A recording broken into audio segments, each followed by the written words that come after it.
So you want to do YouTube and you want to gain the subscribers and then you want to get monetized so you can make all of the dollar bills so you can quit the day job, live the dream life and retire early. Sounds great, doesn't it? We are going to talk about how to get you from the 0 subscribers to the 1,000 subscribers that you need to get monetized on YouTube as quickly as possible. The tips I'm gonna give you today are tried and true by some of the most popular YouTubers you know, and they're things I did not do in the first 3 years of my main channel, Frugal Fit Mom, which is why it took me like 3 years to gain 10,000 subscribers. Once I started implementing these, the growth has continued. Number 1 is that you need to upload videos. You need to have a channel and upload videos. Not only upload them, but upload them consistently. For some reason, the ever-changing algorithm really likes it when you are consistent with your uploads. Let's say you want to post 1 video a week, so you post on Mondays. So you're gonna post every single Monday, no matter what, without fail. Maybe you want to do 3 days a week, so you're a Monday, Wednesday, Friday kind of guy. Perhaps it's a Sunday, Thursday type of a situation. Whatever it is that you choose you're going to do, be consistent at your upload. Number 2 is you need to create good content, things that people are going to want to watch. This was a huge mistake when I started because I liked watching vlogs. I started making vlogs, but nobody knew who I was and nobody knew how to find me. And I would say the content was kind of meh. And it was only until I started making more educational videos that people were like, oh, what's this about? That they started coming to my channel. So ask yourself the question when you make a video is, would you watch this? Is this something that you would be interested in? Because if you watch yourself back and you're like, wow, I'm talking a lot, but I'm not really saying anything, maybe we need to edit. And that's one of my big keys and tips from me to you is I edit my videos heavily. I try and take out any long pause. Anytime I don't say something that doesn't need to be in there, it gets cut.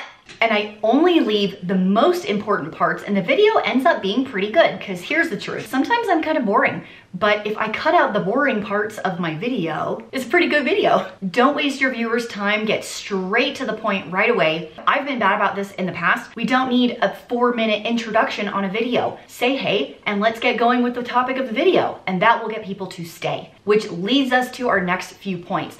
People need to be able to find your video. Above all things, YouTube is a search engine. It's Google in video form. So someone's gonna type into the box, how to replace a toilet, how to crochet, how to prune tomatoes, how to cook crock-pot meals, how to do YouTube. And it's going to give them a list of videos based on the title and description of your video. Once someone is displayed 20 different videos to pick from, your thumbnail needs to be interesting enough for them to choose you over everybody else. When it comes to thumbnails, the statistics show that faces that smile do better than almost anything else and as little text as possible. Sometimes it's tempting to put all of this text on your thumbnail, but remember, most people look at it on their phone and it's like this big. Make your thumbnail scoot all the way back, scoot all the way back and look at it back here.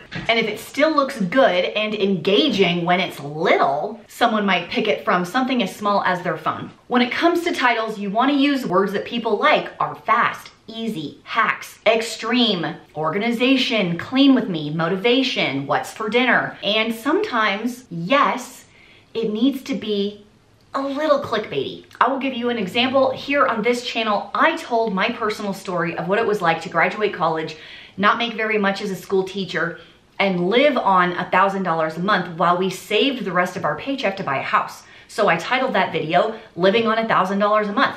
Now, is that a lie? No, it isn't, because that is what we did. But sometimes people will interpret that differently. Is it a little clickbaity? Maybe. But I tell you what, it definitely got people to click on it because on a new channel like this one, I have over 100,000 views on that video, which is shocking to me, and I appreciate all the people who came to watch it. Now, it has to be in vein of the topic of the video. Like if you say something wild like, I'm going to Mars, or I don't know.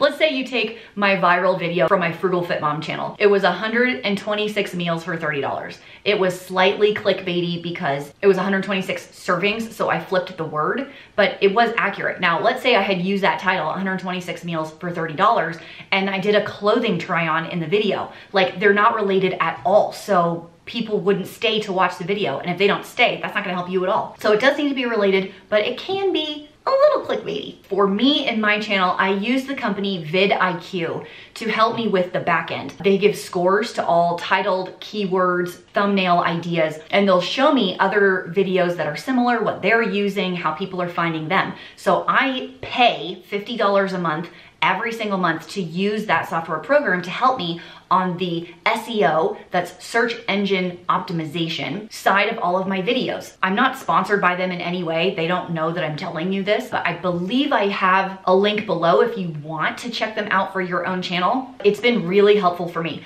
Once I started using them to help me with my titles and description boxes and tag words, my views have definitely gone up and stayed consistently higher. The elusive algorithm also enjoys high engagement in videos. That's gonna be likes, yes, even dislikes, and comments. When your video goes live, something that I will tell you to do and something that I do is hang out on your channel for the first couple of hours and engage with your audience. They post a comment, reply to that comment. They reply back to you, reply back to them. Hang out and be there with your audience. It is definitely something I try to do. Sometimes the schedule makes me an hour late or so, but if I try and spend the first couple of hours at least on my video, I am bumping the engagement on my own video. Studies have shown that when you say, hey, give this video a thumbs up. Oh, and by the way, if you haven't given this video a thumbs up, maybe hit that thumbs up button right now and tell me in the comments what color it turns, because I've heard different things. White, blue, black, red, I don't know. Remind your audience to hit the thumbs up button. They're 40% more likely to hit the thumbs up button than if you don't say anything. Isn't that amazing?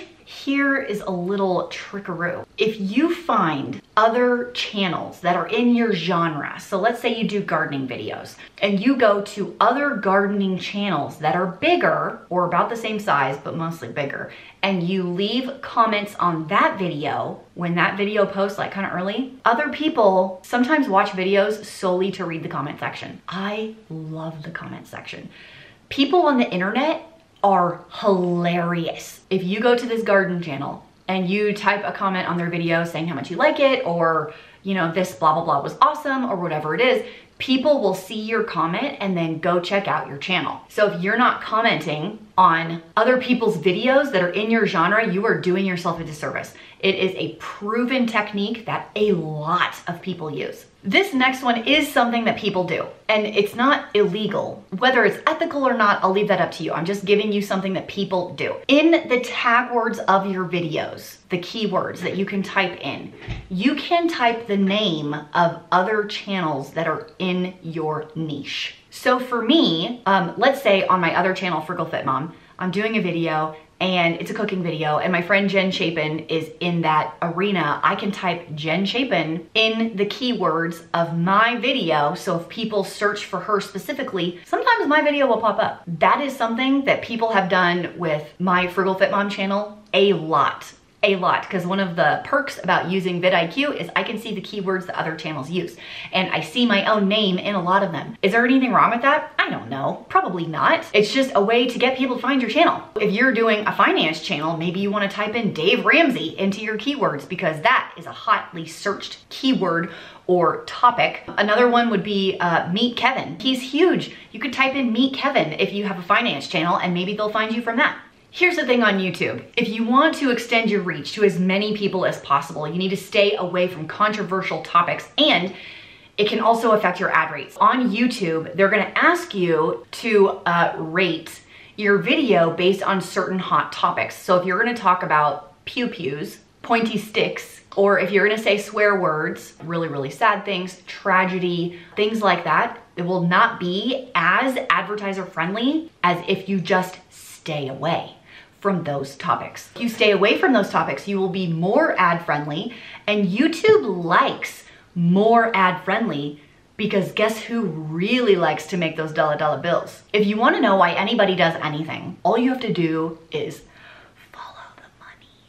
And if you want to know why YouTube is pushing some videos over other videos, it's because they're more advertiser friendly, they are getting more views, and YouTube wants those views because let me tell you what, they take a large cut of that advertising dinero. 2 more tips for you in this video. The next one is to try and be ethical. So what I mean by that, my other channel has a lot of cooking content on it.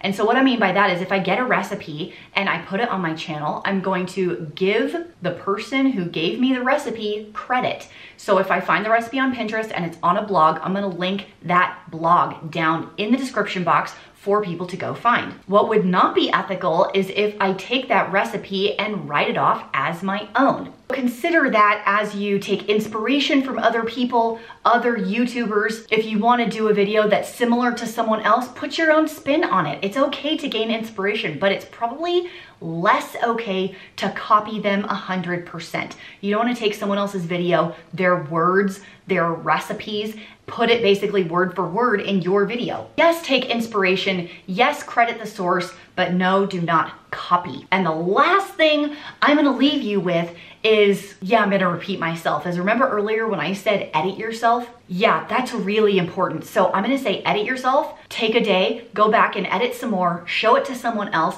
edit it again, and then edit it a 4th time before you finally upload it. It is a surefire way to make sure every single dead space or pause or filler word like so, but, also, I say those too, but I just edit them all out.